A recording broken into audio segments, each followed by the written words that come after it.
এই যে ঘুম থেকে উঠলেন, ব্যাস ব্রাশটা নিয়ে দৌড়ে চলে গেলেন বাথরুমে, কি জন্য? ঘুম থেকে উঠলেন, আগে চোখটা একটু ঘষতে হবে, মুখে হাত দিতে হবে, তারপরে আপনি দোয়া পড়বেন। কি দোয়া পড়বেন? আলহামদুলিল্লাহিল্লাযী আহইয়ানা বা'দা মা আমাতানা ওয়া ইলাইহিন নুশুর।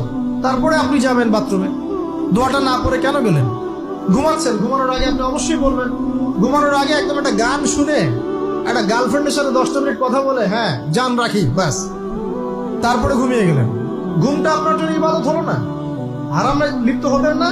আল্লাহুম্মা বিইসমিকা আমুতু ওয়া আহইয়া পড়তেন, সূরা মুলক পড়তেন, সূরা কাফিরুন পড়তেন, সূরা ফালাক নাস ইখলাস পড়তেন, ঘুমিয়ে যেতেন। পুরো ঘুমটাই ইবাদত, পুরো ঘুমটাই নাকি? ঘুমিয়ে আছেন নাকি পাচ্ছেন? আপনি ইচ্ছাকৃতভাবে আপনার আমলটা নষ্ট করলেন। ইস্তেঞ্জা করতে গেছেন, ইস্তেঞ্জা করতে গিয়ে গান শুরু করে দিল বাথরুমে। বাথরুম সিঙ্গার আছে না কিছু? বাথরুমে গান গাওয়ার জায়গা নেই।